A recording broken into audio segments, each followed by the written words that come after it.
your birds, and then it's the grand buffet. So it's always nice to have that because by the time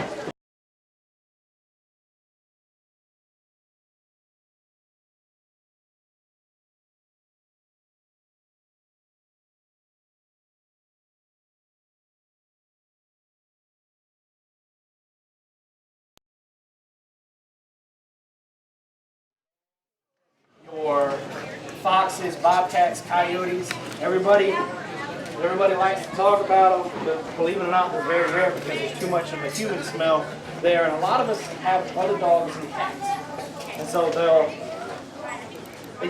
they take the path of least resistance, and they're more opportunists. And so if you have your chickens in a chicken yard, you're fencing and stuff around them, believe it or not, they're really not going to mess with them. But if you have a population boom, and it does happen, then you will need this one. This is the best coyote, fox, bobcat, mountain lion, big predator trap on the market. This is the Minnesota brand MB550. It comes out of the box. Now it's a lot shinier than this one that comes out of the box. This one is, it's been on my trap line for 7-8 years now. It's been dyed and waxed, but it pretty much comes out of the box ready to go. It's already been laminated with this offset, so that way it doesn't injure the animal when you catch it. It comes with the base plate that makes the bottom part of the trap stronger. Now this is important because the coyotes, the wolves, your domesticated dogs have started to interbreed. A lot of people, we all live out in the country, and we all know that there are crazy folks that come in that can't take care of the dog no more. Instead of doing the responsible thing, they drop it off on an old country road. But now those dogs are now interbreeding with coyote packs and wolf packs, and now you're having wild canines that are no longer afraid of humans, but they're also heavier. So you need this base plate because if they get too heavy, like the timber wolf, if he gets in with that, or the red wolf, they'll bend the bottom of the trap and they'll open up the jaws. Now this one is a little bit more difficult to set. It takes a little bit more oomph. But with a little bit of practice, you can set it. Now, this is one of the most important things when it comes to setting this type of trap. You see how the trap pan right here is poked way up? To be able to catch the dog or the cat, you want it level. And one of the things that the Minnesota brand did to make it easier on everybody, and let's see if we can hear it, they do what they call a night latch. And it means when you hear it, when you hear the click, this pan is perfectly level. Let's see if we can hear it.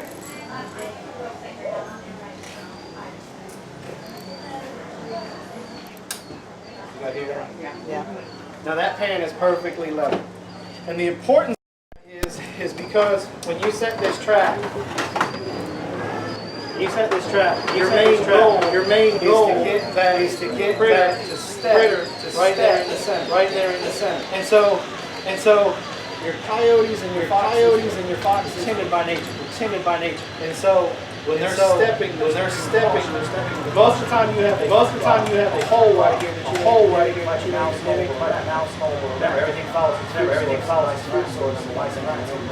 So you're mimicking that mouse hole. He's going to come in and put his face down in that hole to see if he can smell out. But one of the things, especially your canines, they all come in and they have one paw back here and they step in with one. And so your goal is to get him to step in and step right on that pan, and you got it. And he's not going anywhere. Different ways to anchor these. This is called a bullet anchor. You drive it down into the ground, you pull it to set, and you'll catch him. But in my honest opinion, the amount of people that are going to really need to know that one or have that one are few and far between. Because most of the time,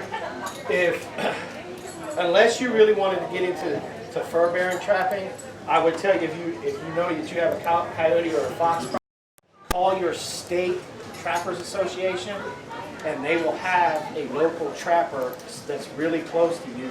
And most of the times during trapping season, they'll come out and thin out your population at no charge to you. Any questions so far? Yes, ma'am. Are there certain types of dogs that you can get that aren't going to be messing with your chickens? You know, that dog. Yeah, well, I personally, I have a Lottie, and I now have a Great Pyrenees. And it's all about how you train, because we've had black labs that didn't mess with the chickens. They have the initial curiosity, they want to chase them.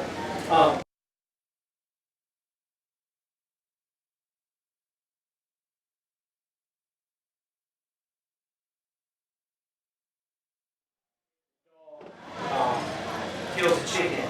Some people will say, well, take that chicken and tie it to his collar and let it stay there 3 or 4 days. Some people will tell you to take the dog and beat it with the chicken. My best tool has always been the shock collar. And it only took, especially with Apollo, the rod, it only took 2 zaps. How does that work? Well, when he starts to go towards the chicken, you got a remote. So you have a remote. You give him some voice commands first. So you have to be there when it happens. You have to be watching when it happens. And you kind of set him up to fail at first. To basically, when you start training, you kind of set him up to fail. We took Apollo out there when he was a young pup, had a shock collar on him, and he went to go start to play, just be a puppy and play with the chickens. And he was, no. And he kept going, zap. You know, and like I said, it really depends on the breed. Lotties are smart. He didn't take it twice, and then I held up my phone, and he'd see it, he'd go. Do you think you can do that type of thing with an adult dog? Mm-hmm. Yeah. It's the same thing that if every time I saw you, if I took a cayenne pepper and I jammed it in your mouth and made you eat it, you would stop coming.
that you can use, and it's basically just different smell attractors. Honestly, you're not fur bear trapping, you're predator trapping, don't waste your money on it. Even though you would be coming to me, do not waste your money on it. Go and get black licorice, go and get any of the anise herb, crush that up, make a little paste, or just drop it in the, boom, drop it in there. That smell is what's going to get their attention. Because all of your predators, they live and die by their nose. Once you get their nose, then it's getting their eyes. And that's as simple as painting it white. Painting that trap white or not. Most of the time you get it with their nose. Like with the sweet corn situation, I would take some anise extract and I would drop it over here, and then maybe even get some type of fish oil to be able to put all the way around it on the ground. And then I would fill this puppy up with dry cat food. Thank you. And I would fill it all the way up. Because what you want him to do, because believe it or not, raccoons travel in packs, they travel in pods. Okay, they got a family pod that they travel. And then in one little area called 30 raccoons in one night. They love, that's just the way it is. So when you fill this puppy up all the way, and he comes over and he starts eating, all of his cousins and his brothers are going to see him eating. Well, they're going to come over to that too. And they're going to be smelling that too. Well, that's going to put him in a rush. And he's just going to start eating. And the next thing you know, bam, you come back, you got to buy both hands because he was trying to be super greedy, and you got to buy both. And so if you got a big sweet corn patch and you feel like, gosh, violated, I would get you a half a dozen of these and then spread them all out. And don't be shocked the first night that you put them all out that you either catch a whole bunch or none. Because sometimes the very first night you put stuff out, you won't catch a thing. And I tell everybody, that's like if you came home and all of a sudden there was a steak and lobster dinner sitting on your dining room table. You wouldn't go dig in right away. You would be asking at least I hope you would be asking a whole lot of questions about how they got there. They're the same way. But if you put it, and I think personally, I really think you'd be a lot more successful down the game trail. Plus then, when you catch them, I use the term catch circle whenever I'm sorry I didn't explain what that is. Because when you catch them and you have them on these anchoring systems, there's all these swivels in the chain. So when you catch him, he's going to run around. And he's going to be dragging and trying to pull. So you'll get a big catch circle where it's just, he just tore up the ground. You don't want him tearing up the corn that way either, because then you still lose. But if you get him down the game trail, down that way, he can tear up all the grass around the trees and everything you want. He's not going anywhere, but you still got him and the corn's still safe. Yes, ma'am.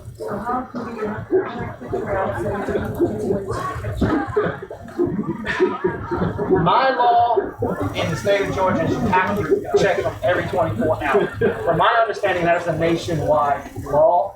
But to be honest with you, I would go first thing in the morning, midday, and then again right before I went to bed. And I wouldn't get right up on it. I would get where I could see it, like if it was like me and the motorcycles over there. That's a good line of sight for me. I can tell if there's something in that trap or not, and leave it be. So that way I'm not contaminating my area with more of my own stink. But I would check it as often as you can. Because the last thing you want to do is to really cause any true harm to the animal that you caught unnecessarily. What do I do when I catch them? I am a hardcore believer. I do not relocate anything. And the reason for that is very simple.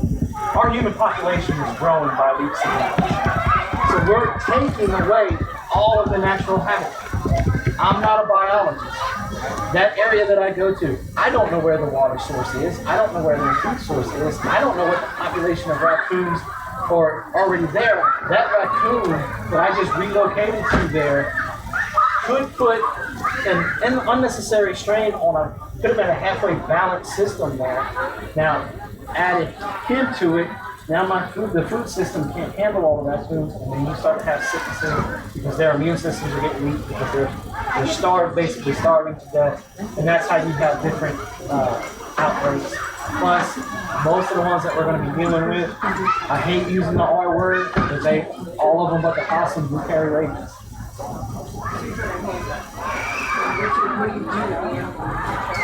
Well, so I'm a fur bearer trapper, so I skin them and use the fur. The carcass itself, after I skin it, if it's wintertime, I put it in the freezer. When springtime comes out, because I have, in my area, black soldier flies is a natural thing. So I have a black soldier fly bin. I just take them out, frozen, put them in my black soldier fly bin. And when they're in full going, in 2 days, the whole carcass is gone. Just go in there. If it's canine, I go in there and I pick up all of the bones. I seal them. I send them to the University of Georgia, and they send me a check. Because they're veterinarian school. I think your question was, how do you dispatch? How do you personally dispatch?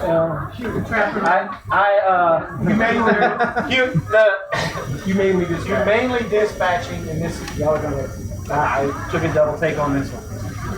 In the state of Georgia, their humane dispatch is drowning, which. Okay, and their reasoning behind that is because they question like 50 or so people that got brought back from diving. The last thing that they remember was like catching a cramp or something, and so they say that's because the brain shuts down. Personally, I'm not going to have a big drum of water to be able to drown every predator that I come across. I'm usually using a 22, and I'll put it right in his ear and shoot. Or if I'm not trying to be cruel or crazy, remember I'm a fur bearer guy. I like the fur. If he's got a decent, unique looking pelt, then I've got a club, and I just walk right up, right on the noggin, and it kills them. You have to be really careful approaching an animal like that, or how it can be very dangerous. Well, your coyotes, if you caught the alpha, you're going to know it right away because he's going to be growling and barking and kind of lunging. You shoot him, you know. But all the other ones down the food chain, they're going to lay down. They're going to be extremely timid. They're going to lay down, and you can walk right up. Yeah, most of the time, unless it's an old boar coon and he's just feisty, and you're going to know that as you're walking up. You're going to be able to tell the personality of that animal. As soon as you see him and you start walking up, if he's trying to walk away from you, you know you can walk up to the opposite. But if he's coming up, if he's coming at you and he's hissing and his fur's all up, you shoot. And if you're not comfortable with clubbing, you're going to go shoot before, you know. And if you want to try to start getting into using the fur and making the stuff like that, then try to shoot him either like right behind the ear, in the ear. Those are the places that'll get him. You'll do a lot less damage. Most of the time, unless you're making like a raccoon hat with the head on, the head's not. Somebody else. How do you lay that trap down and which ends up? Which one? The freedom. This one? Okay. You put this part right here in the ground. Okay. You just literally just qualify. You won't tell. It's not like there's a recording. No.